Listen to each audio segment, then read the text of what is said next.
Hi, everybody, and welcome. My name is Shan Wu, and I'm going to be starting us off here. Just a couple of logistics.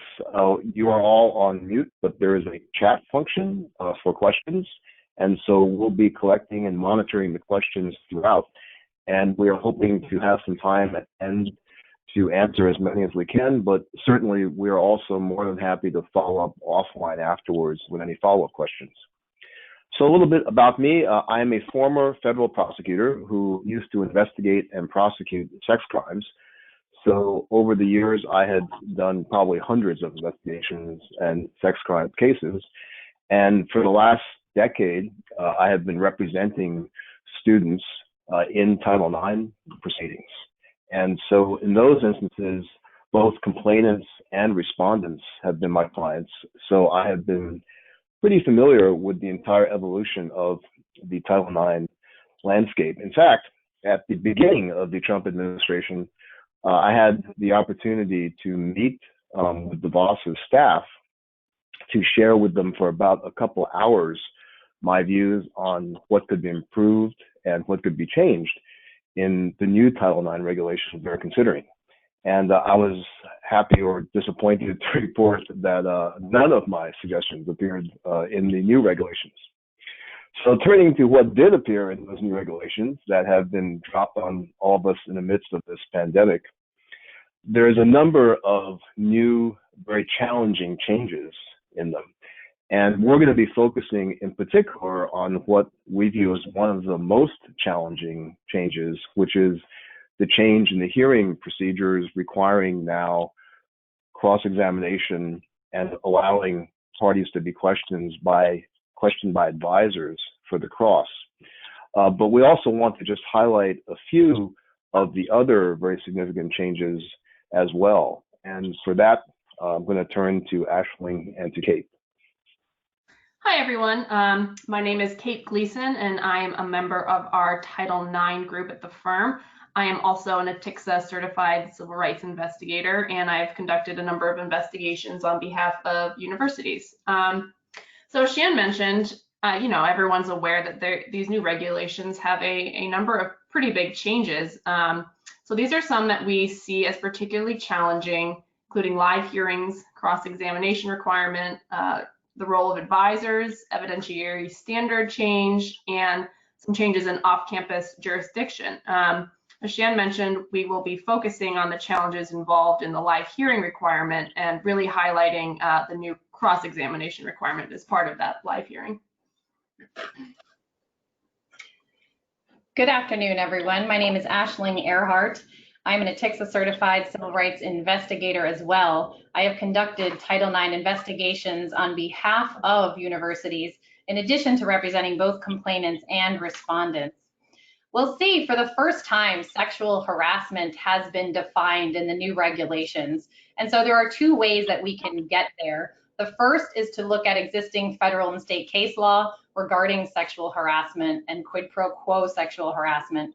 The second way is to look at the definition that some colleges previously used to use, which was based on case law, and that was unwelcome conduct on the basis of sex that is so severe, pervasive, or objectionably offensive. Now, the new regs have changed that small word or to and that's a big change. So some of the colleges are dealing with that change and the higher standard. It's going to be much harder to meet the definition of sexual harassment under this new definition. Another big change in the Title IX process is the regulations requirement regarding the evidentiary standard a school needs to use in its process. Previous guidance mandated that schools use what's called the preponderance of the evidence standard. Now, this is a lower standard than the clear and convincing evidence standard. Simply put, we like to say preponderance is more likely than not, or something like 50% plus a feather.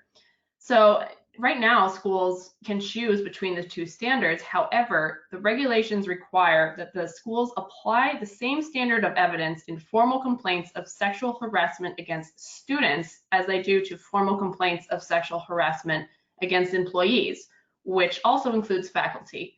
So, this may effectively really mean that schools have to use the clear and convincing standard for everything, due to faculty tenure requirements. So that's a pretty big change in the evidentiary standard. Another big change in the new regs is how off-campus incidents are looked at and defined. Previously, colleges really felt an obligation to investigate any Title IX complaint brought by a student, no matter where it occurred. I remember investigating a Title IX case once that took place between two students at the family home of the complainant, and it was during the summer months. So, that was a full-on, no-holds-barred investigation that was done by the university. And nowadays, under the new regs, that would never happen. So the definition here, we're looking at the alleged conduct must occur in the school's education program or activity. And that phrase really is key. It includes locations, events, or circumstances over which the school exercised substantial control, not only over the respondent, but also the context in which that sexual harassment occurs. It also includes any building owned or controlled by a student organization. Now, that student organization has to be officially recognized by the school, regardless of where it is located. So let's say there's an alleged conduct involving sexual misconduct, and it occurs off campus at a frat or a sorority, for example. As long as that frat or sorority is officially recognized by the college or university, then that falls under the jurisdiction of Title IX under the new regs. But previously, study abroad would also have been included, and now it is completely out. The alleged incident must occur within the United States. Right, so, as we'll be discussing at length today, these new regulations require a live hearing as part of the school's formal Title IX grievance process. And we really believe the most challenging feature to implement here is going to be that requirement for cross-examination, which we'll get into pretty significant depth shortly. As far as advisors, for the most part, they're it's still the same. Parties can choose an advisor, mom, dad, friend, attorney. That part has not changed. The biggest change here is that schools must provide an advisor if a party wants one and does not have one. So this really opens up a whole new can of worms. I mean, who does the college appoint as advisors? Should colleges give a list of possible advisors and allow the party to choose one? Should it be an attorney if the other party has an attorney advisor? We will discuss these issues and many more later on during the webinar. As I'm sure we're all aware, previous guidance did not provide for any sort of required cross-examination. Typically during hearings, questions could be asked through a panel. Now there's a requirement that there's a mandated right to cross-examination, and that's going to require live and real-time questioning. So as Ashling just mentioned, parties must be provided advisors who will be asking those questions. And as for the questions themselves must be relevant. And in fact, that relevance has to be determined before the parties even respond to the questions. Lastly, parties can refuse to submit to cross-examination. So now I'll turn it over to Julie, who's going to talk a little bit about cross-examination itself. Hi, everyone. My name is Julie Grohovsky, and I'm a partner at Cohen Seglias. Like Shan, I'm a former federal prosecutor from the U.S. Attorney's Office in D.C., where I prosecuted lots of sex crimes cases and domestic violence cases, and I was the director of training for the U.S. Attorney's Office. In private practice, I've represented both complainants and respondents in Title IX proceedings. So what is cross-examination? Cross-examination is beyond any doubt the greatest legal engine ever invented for the discovery of truth. That's what John Wigmore said in his evidentiary treatise. So it sounds very serious. As former prosecutors, we have cross-examined defendants who are accused of sexual crimes, and we've also prepared victims of those crimes to be cross-examined. How we define cross-examination may depend on who we ask. And there you see witness looking at that engine of cross-examination coming down the track towards him.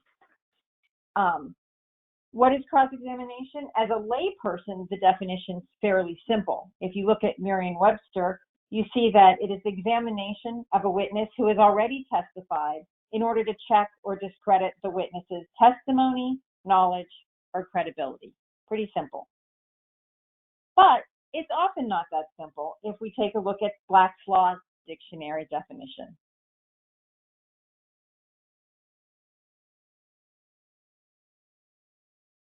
And cross-examination as a term comes loaded with images from the movies. Images of lawyers badgering witnesses until they dramatically break down and make an admission, usually that they were lying, or sometimes that they actually committed the murder, or in Colonel Jessup's case, in A Few Good Men, that he was the person who ordered the code red. In real life, cross-examination isn't usually this dramatic, but it can be traumatizing for the person being examined, especially if that person has been the victim of a crime or has been falsely accused.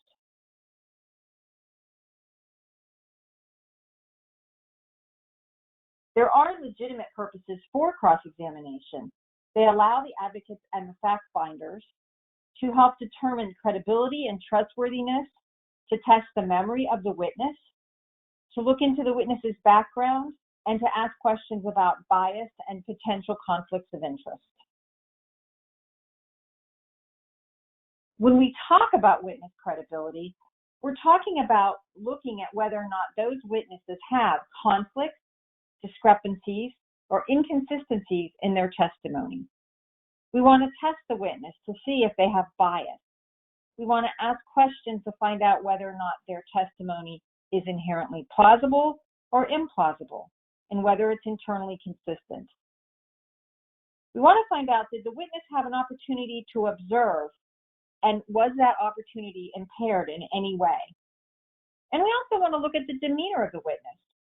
For example, how did the witness hold up under questioning? Were they candid? Did they come across as guarded or evasive? The regulations tell us that we can't rely on the demeanor of the witness only, but it is one of many factors to look at in determining whether or not a witness is credible. So the regulations require a live hearing. What does that mean? It means that there's a live hearing and that the cross-examination in that hearing takes place orally and in real time. It's also important to note that that cross-examination must be done by the party's advisor. The regulations are clear that complainants and respondents cannot cross-examine each other. And the regulations also provide for separate rooms if requested, but from our experience, it seems that most schools are prepared with the technology to have the parties in separate rooms. So you want to know, how do the regulations tell us to implement these new cross-examination requirements? They don't. The only thing that they tell us is, did I jump ahead? Go ahead, Jim. Okay. So what they do tell us is the school cannot limit the party's choice of advisor, and no advisor, the school will appoint one for you. And as before, it does not have to be an attorney, but the fact that there is cross-examination now raises the potential that more and more parties are going to want to use attorneys as their advisor. And the really big change here is in the purpose of the advisors. Previously, advisors in many Title IX codes were defined as really support people. They could be at the hearing to provide support for the party, but they were completely barred, much to the chagrin of many an attorney, from actively participating in the hearing. So two big changes.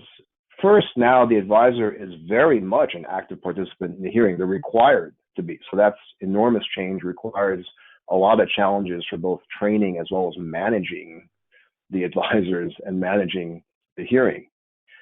Secondly, the purpose of that participation is very, very different, because the purpose for the advisor is to perform cross-examination. And as Julie was talking about, the real purpose of cross-examination is by nature confrontational.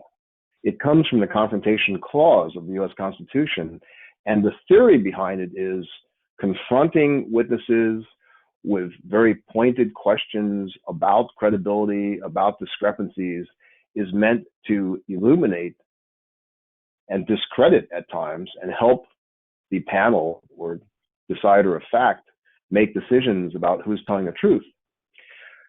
That, by definition, makes the university process much more adversarial and confrontational than has ever been before.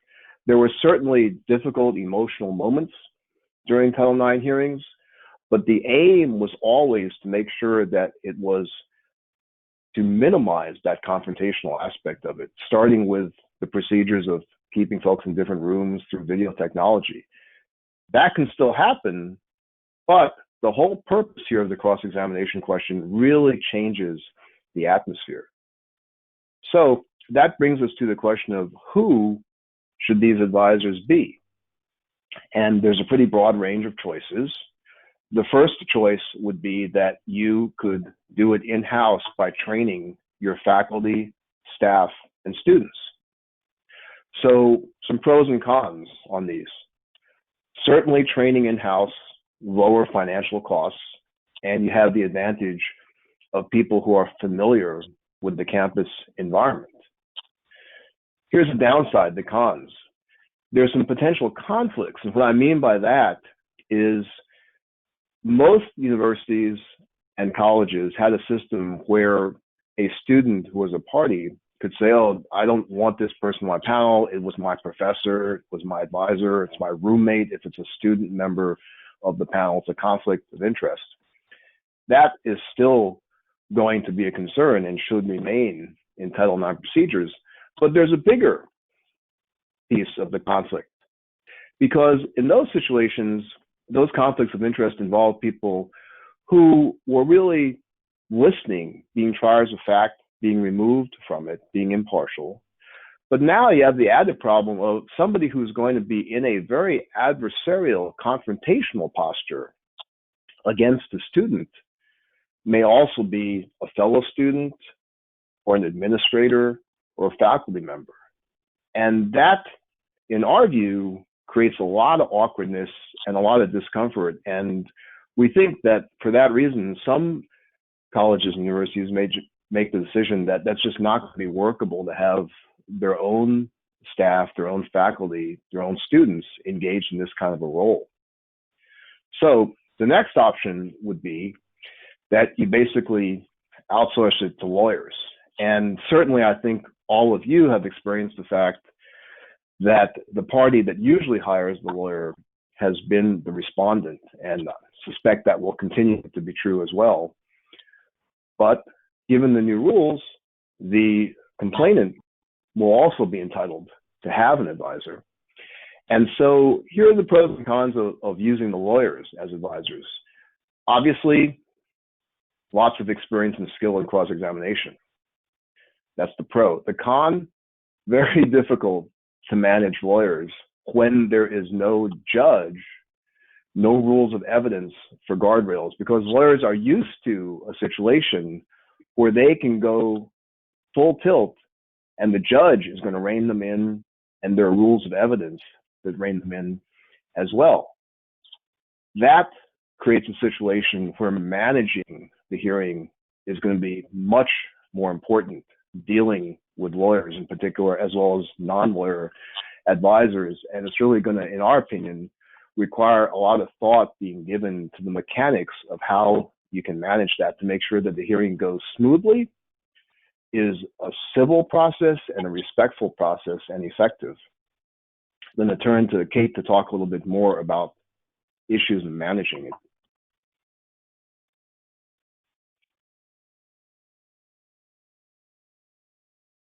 Actually, we're going to return to Julie on that to talk a little bit about what the limitations are on cross-examination. And the regulations don't give us a definition of relevance. They give us relevance as a limitation, but they don't give us a definition of relevance. And the other thing that will limit the cross-examination is this desire for there to be respectfulness during the hearings. And that desire is reinforced by each school's individual code of student conduct.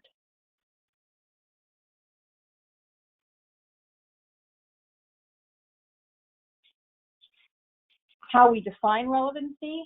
I mean, most people on this webinar have had to define relevancy if they were decision makers in a hearing.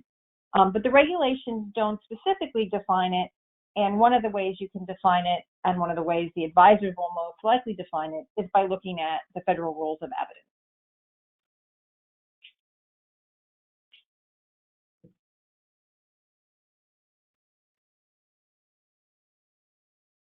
So one of the requirements is that there be this real-time determination of relevancy.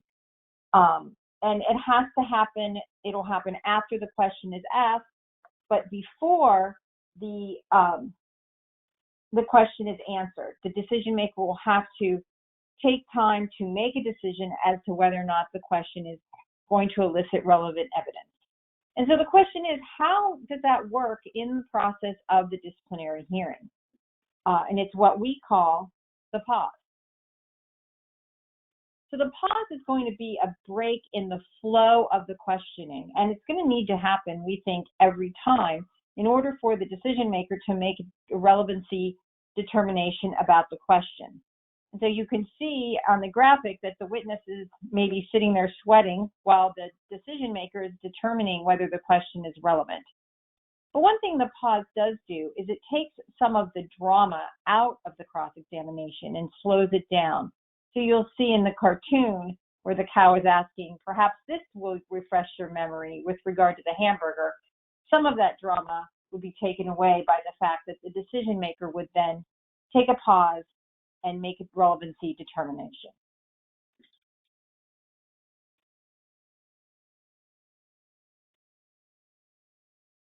The pause can't be lengthy, and the decision maker doesn't want to allow the parties to use the pause or use the fact that they're asking difficult questions to delay a proceeding so that it ends up going into, for example, another day or going late into the afternoon. And one way to fix this would be for there to be a requirement that the question be submitted in advance, but the regulations do not require the submission of the question in advance. And so the decision maker is going to have to be prepared to answer questions in as quick a fashion as possible, but allowing themselves enough time to make the proper determination.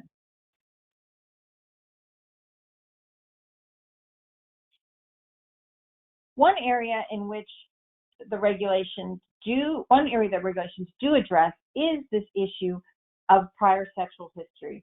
And under the regulations, it's very clear that the prior sexual history of the complainant is not relevant. And this tracks the law throughout the country. And there are two exceptions, which also tracks the law. And that is that you can admit prior sexual history of the complainant if the issue is whether or not someone other than the respondent was the harasser, and also if it illuminates the behavior between the complainant and the respondent because they had a prior relationship and it's being offered to prove consent.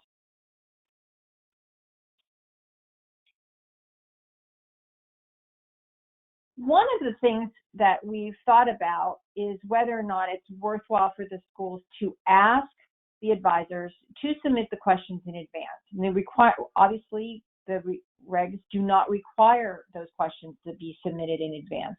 But if the questions or sort of a question tree were admitted in advance, it could help the decision maker to move more quickly during the hearing.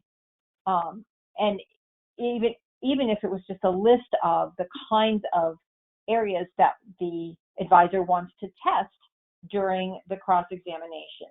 This could help with the timing, and it's not really all that different than a court where the judge might ask ahead of time where a lawyer is going. It's just a way for the decision maker to have a sense of where the party is going so that they don't allow the pause time to go on too long during the hearing.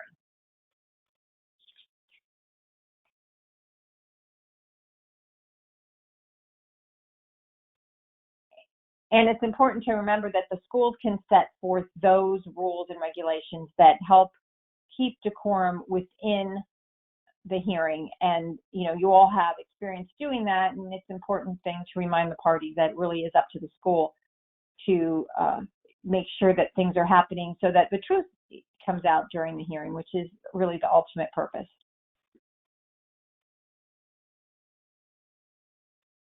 Okay, so, you know, I think it's fair to say that these new regulations are going to require a challenging new skill set for everyone involved. So multiple players are going to need to be trained, including advisors, panel members, decision makers, and the Title IX office in general as a whole. So the school-provided advisors are going to need training on how to conduct this live questioning. You know, and that can also include trauma-informed training at a school's discretion. And the regulations really allow for, you know, the school's discretion in providing what types of training they're going to give their advisors. So panels are also going to need to be trained, you know, on the new process in general as a whole. Talking about decision makers, they're going to have to be trained on how to make relevancy determinations and how to weigh evidence. And these are, you know, fairly complicated topics, certainly not ones that are unavailable to, you know, lay people, but there's definitely going to be a new set of rules and training that they're going to need to learn. And lastly, the Title IX office itself is going to have to be trained on the new regulations as a whole, as they are going to sort of supplement the in-house general counsel rule. So, you know, now I'll pass it over to Shan, and he's going to discuss some solution models. So as I mentioned before, there are a couple of choices about advisors, and I think for all of you, some decisions to make about the best way to manage these new challenges. So the first model would be to develop 100% in-house advisors and panel decision makers. And that, as I said before, would be lower cost and have the advantage of people who are familiar with your particular campus environment and atmosphere.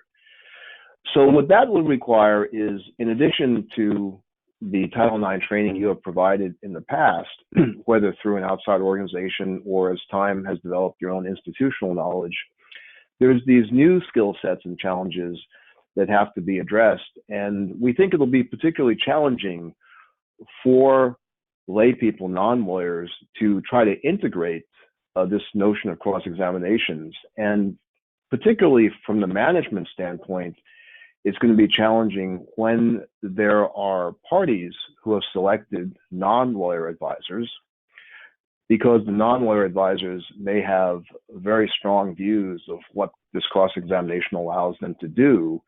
And there are going to be a lot of management challenges in reining that in to keep it relevant and to keep it respectful of the proceedings.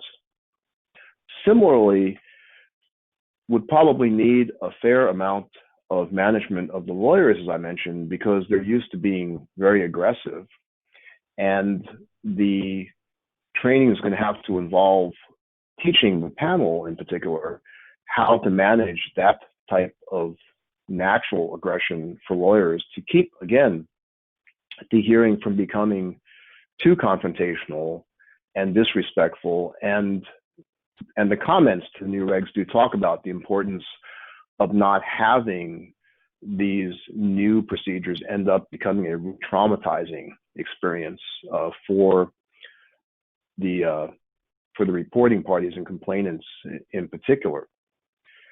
Balancing that in training advisors and panels and decision makers is very difficult. And a lot of this is going to have to be sorted out as we all move forward.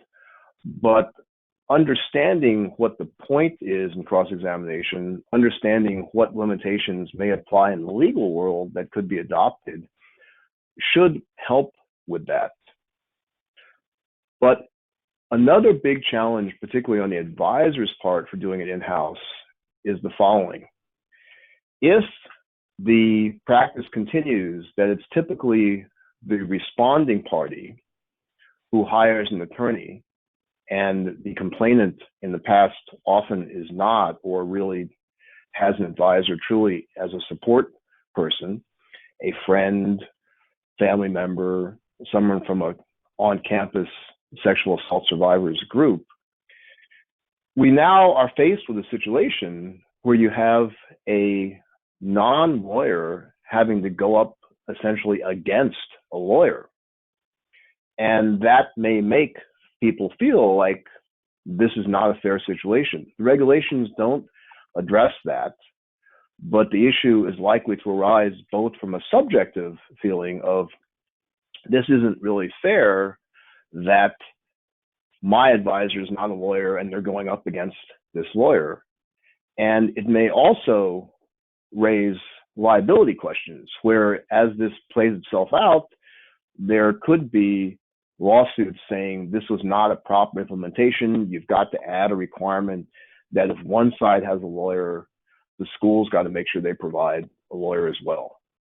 So that is an issue with doing it completely, two issues, doing it completely 100% in-house. One is the notion of what happens when your in-house non-lawyer ends up going up against the non-lawyer, and what happens if there's a perception that the student with the non-lawyer was placed at a disadvantage, and that was a violation of Title IX. Would need to develop the pool within the in-house system of staff, faculty, and students from which people could select who their advisor would be. So then the next option would be to outsource the advisor piece of it. And although it could be outsourced to non-attorneys as well, the most obvious choice is to outsource to attorneys. And different models for that would be simply hiring a law firm that would be serving as advisors, or developing a pool of local attorneys who may have already been representing students, but contacting them to work out some sort of a system where they are on call for the school. The analogy to the criminal justice system would be where there are public defenders appointed at the cost of the public for the parties. Atmospherically, of course, this one thing that a lot of commentators have talked about is this reflects a concern that there's an overall criminalization, further criminalization of the process, making it look much more like a criminal justice proceeding, making it look much more like a courtroom proceeding, and these are not courtroom proceedings.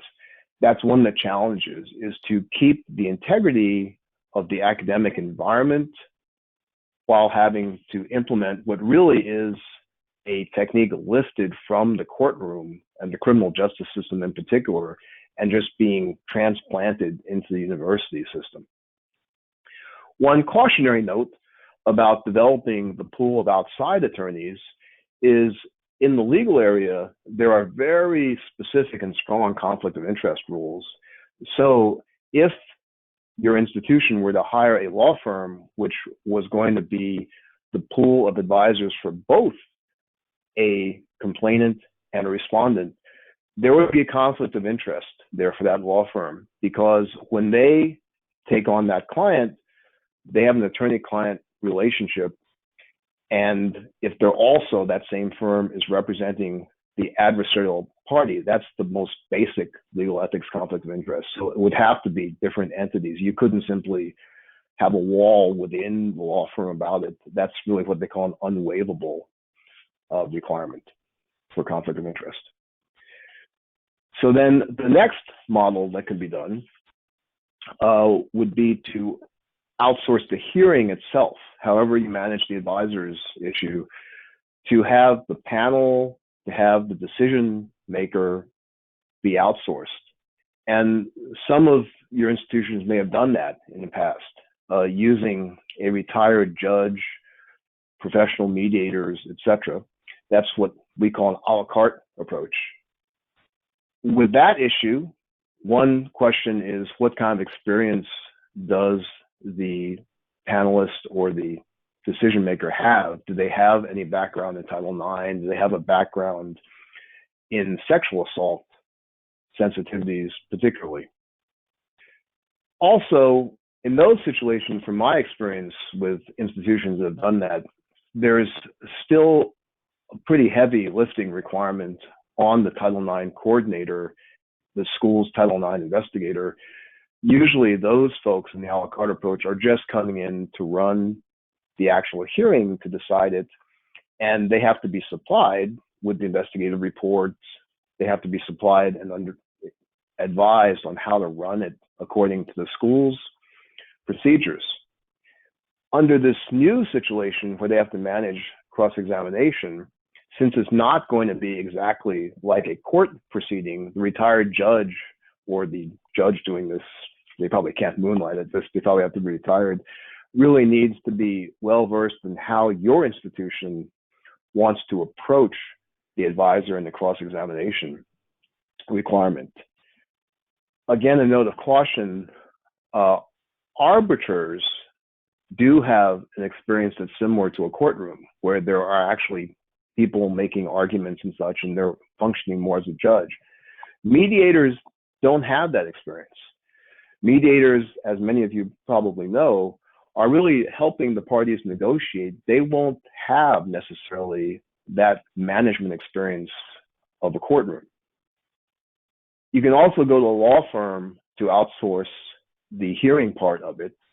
Advantage there is the law firm can come with its own support system in terms of managing the components, the investigation aspect of it, working through how they implement issues with the advisor, and probably can do that with some more junior people or even paralegals, so that you're not paying usually pretty high prices on an hourly basis for an experienced former judge or professional arbiter to do all that preparation for the hearing. So that's the outsource model for the hearing. Then the last model is really a hearing management services consulting model, where if you hired us, for example, we would help you develop hybrids of these above models tailored to your particular institutional needs and resources. Using our experience or the experience of whoever you use, they would help you vet and develop local networks of decision makers and advisors to bring on. If you chose to do in-house training, there is probably a legion of people already offering to do training for that and can help you evaluate those credentials and take a look at the curriculum for you as well. And also, the bullet point that says provide advisor services for hearings, that's not to serve as the advisors, but we're anticipating that during these hearings, there's probably going to be much more need than there used to be for kind of a legal advisor to the hearing to decide some of these issues, to make sure liability isn't being increased for the school the way that this is being implemented. So for those of you who have in-house general counsel, typically if lawyers were involved, there would be somebody from the GC's office present. There's unquestionably going to be a lot more lawyers involved. So part of the hearing management services function could be to help supplement that role to ease some of that burden. There are many institutions that have relatively small legal counsel in-house offices, and many that simply don't have an in-house general counsel. And in that case, here, the hearing management services model would be providing that function for purposes of the Title IX hearings. And I think that sort of encapsulates what we think the different models are that could be used to address these new challenges.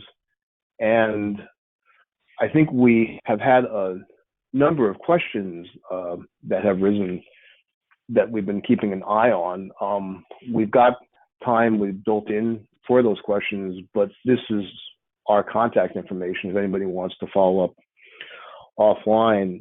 And I think one of the early questions that I saw, I was going to have Kate or Ashling direct, which was this question of off-campus conduct. Yeah, so this is Ashling. The question specifically says, please address off-campus properties that are well known to be, quote, the lacrosse house, end quote, but not owned by the university. Also known as the ABC fraternity house, but not owned by the fraternity or the school. So again, ownership is not the only requirement here under the regs. It has to be controlled by a student organization that is officially recognized by the school. So I think we need to look outside of ownership to also include that control, how that would be defined under the new regs. And we also need to look at whether the school exercised substantial control over both the respondent and the context in which that sexual harassment occurred. So all of those things really need to be taken into account there. So again, I think as far as the lacrosse house there or the ABC frat house in that particular question, even though it's not owned by the university or the fraternity, if it is controlled by either the university or the fraternity, then I think that could definitely fall within the rubric of Title IX jurisdiction. There was also another question, or does anyone else want to comment on that? Yeah, actually, it's Shan. I wanted to add to that. This arose as we had been reviewing the regulations about the preclusion of study abroad. I mean, in real life, for example, we have a case right now, which was a study abroad Title IX allegation. And for the student, of course, there's a feeling like this is just a timing question. If this has happened later, there would be no case whatsoever because of this preclusion of study abroad. But in the study abroad context, as well as something off campus that doesn't fall within the definition of the regulations, there's a secondary issue that arises, which is if hypothetically your institution is getting a lot of reports about sexual assault, sexual harassment, even though it falls outside of the new regs definition of what falls within Title IX jurisdiction for your institution, you still have to be aware of it. I mean, you're still receiving these reports. So what do you do at this point? And I think a solution which many institutions are going to have to look at is bringing those sorts of cases. Let's say conduct did occur on one of your study abroad programs, but it occurred completely in a foreign country, but you're hearing about it. That would still be able, in our opinion, to fall under a student conduct code, simply not under the Title IX procedures. But it would be very, very important from a liability standpoint to make sure that whatever violation that was, let's say there's a separate student conduct discipline code violation for assault, even sexual assault, but it's not under the Title IX process because it occurred outside the country or in private housing, not affiliated under the control of the school. It'd be really important to make sure those procedures and those safeguards are absolutely identical to the Title IX proceeding, using the same staff, using the same safeguards. That's our analysis of it, because to create a separate allegation, but not in an identical system, lacking the identical safeguards, we think would expose the school to potential liability. So that was my added comment to that. And Shan, I just want to add in another question that just came in as well for study abroad students and for incidents there. I understand that we do not have an obligation to investigate, but what if the incident is between two of our students? Even if we do not investigate, can we still provide support and other resources such as counseling, etc.? think I have to parse that down a bit. Basically, I think the answer is yes. I think that you're always free as an institution to provide the support for the students, no matter what circumstance it arises under. The first part of that was what I was getting at, which is I do not think it's a slam dunk question that just because it fell outside of the institution's Title IX jurisdiction, that this institution no longer has an obligation to do anything. I think that's something that all of us have to take a very careful look at, because the common sense, lawyers' common sense, is going to be that if you as an institution have a lot of reports of something happening, or even one egregious one, and don't do anything about it, I think there's still going to be a problem, even if it's outside of the rubric of Title IX. So that's the answer. Okay, another question came in with respect to the fraternity sorority members. What if it is a mix of fraternity sorority members with other students not associated? You know, if anyone wants to handle that, I'm happy to, otherwise. Okay, I mean, I just don't think it matters, as long as if the conduct is occurring at a frat house, it doesn't matter who has attended the party or whatever event is there. You know, you're looking at, again, the building, how it's controlled, who controls it, whether that frat is officially recognized. And then again, you've got to consider whether the school exercised substantial control over that. So it's not a matter of really who is there, but you have to go through, again, this analysis as to whether the off-campus jurisdiction applies.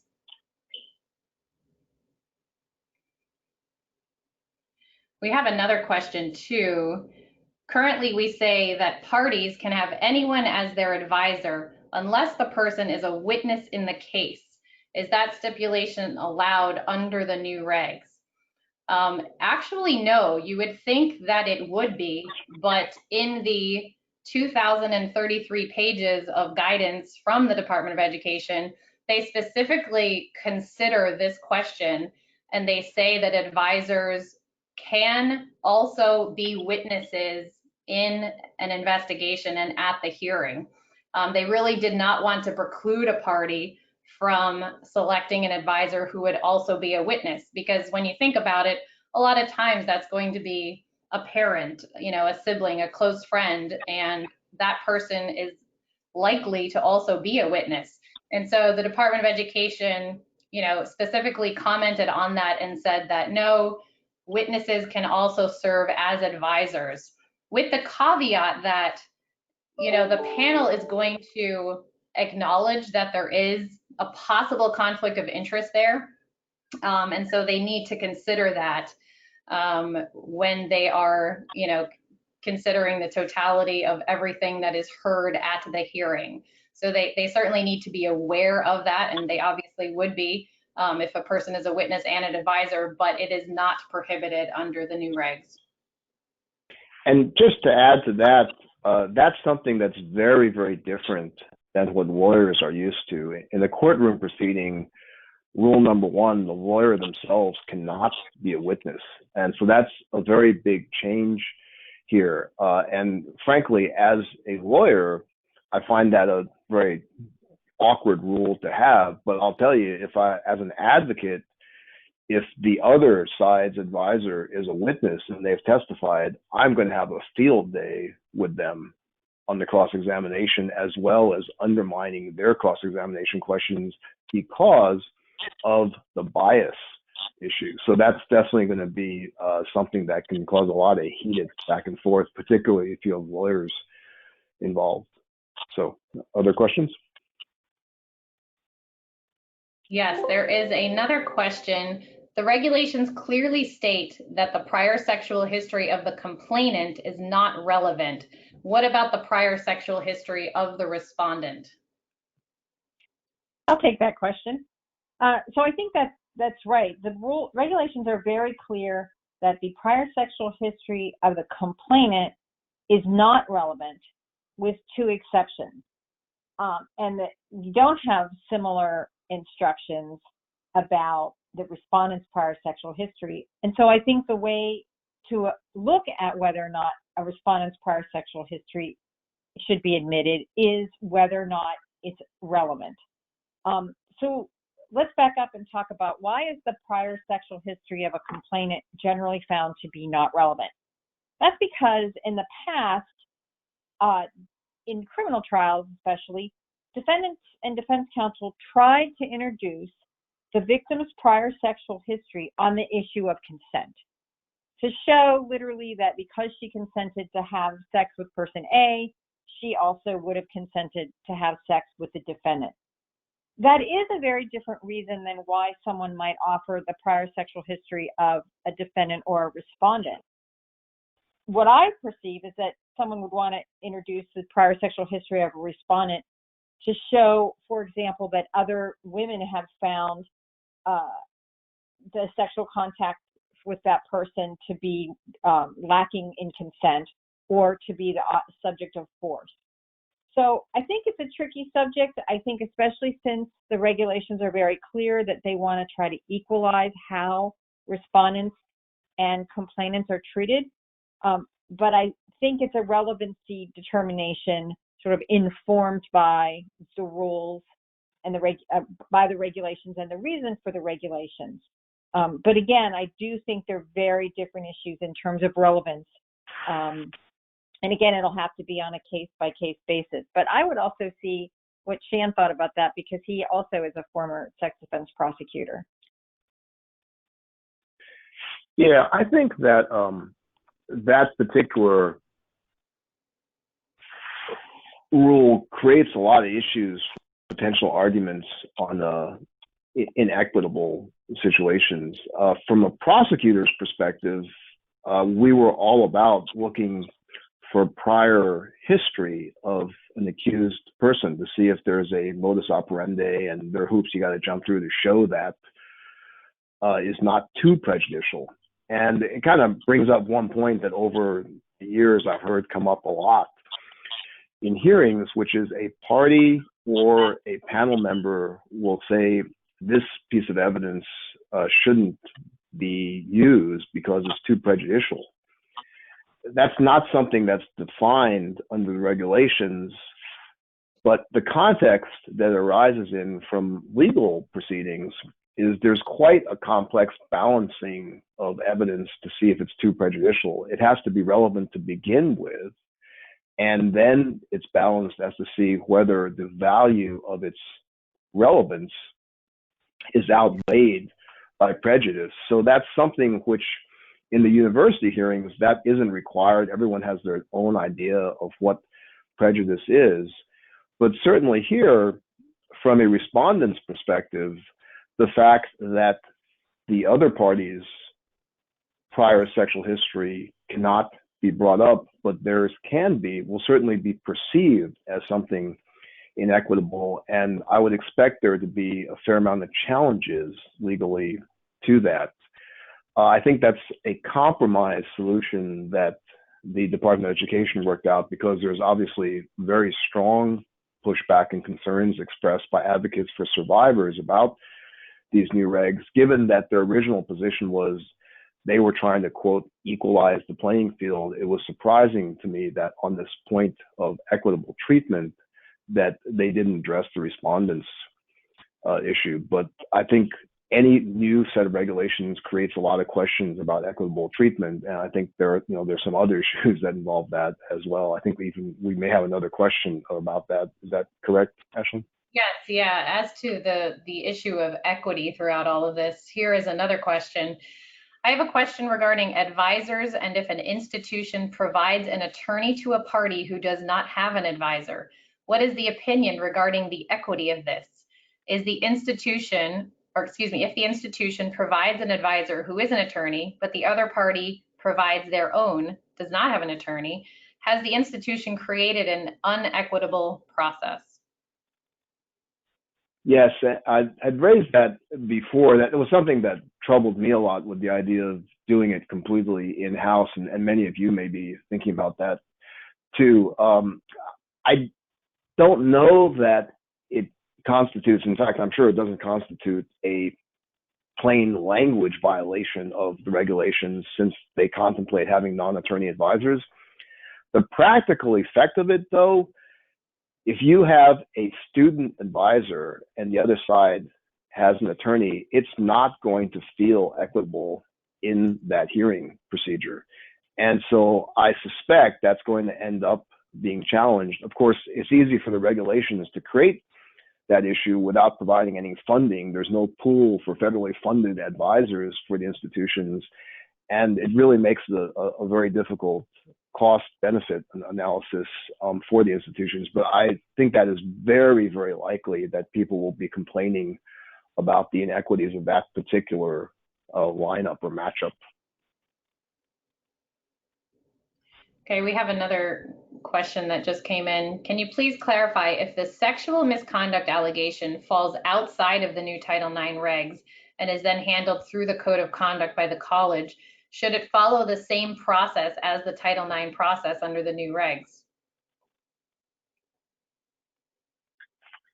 I think it should be, because if you create a different process, I think, again, it's going to expose the institution to liability, to arguments that this has the same consequence for everybody, for both parties, as though it was under Title IX. So you need the same sorts of protections. That can take different forms, not to get too much into the weeds on legal issues, but for public institutions, it could take the form of a due process argument. For private institutions, it could be the traditional breach of contract notion that you're somehow just not giving me the benefit of my bargain as a student. I'm supposed to be treated fairly. I haven't been. So I think the safest thing to do would be to really create not just a parallel track for those, but something completely identical, so you'd have all the same safeguards in place for both violations. That's the answer.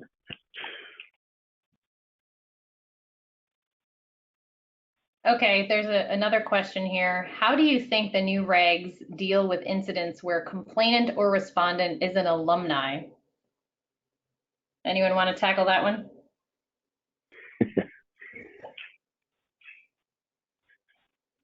I think that probably goes to the question first of where did it occur. If it occurred on campus, I think that it's no different if the respondent is an alumni or somebody who is not a student on the campus. And traditionally, the way that's been handled, as all of you know, is you have to work with the other student's institution, and there's some conferring and collaborating on which institution would be taking the lead on that. But I think basically the alumni issue should be treated as no differently than somebody who's simply not a member of the community being involved. A couple other questions came in too, Ashling. Yeah, Kate, I believe you're going to handle one. Yeah, we've got another one here. I'm curious as to whether there are options besides an informal hearing in certain cases for an outright plea or admission. And I'd certainly be interested in Shannon and Julie's opinion on this as, former prosecutors, but the regulations do provide for, mediation and alternative dispute resolution procedures, which, in my experience, a lot of universities I've worked with were very hesitant to impose informal, resolutions like that. But, there's a lot of clarifications that need to come along with that, and that the informal resolution process needs to be agreed to, very specifically by each party. And, until there's a complete and final resolution, any party can stop it at any time and request that, you proceed with a formal process.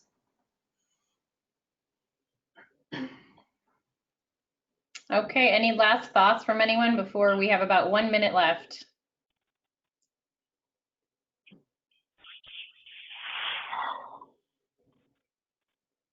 No, I think that's all from us.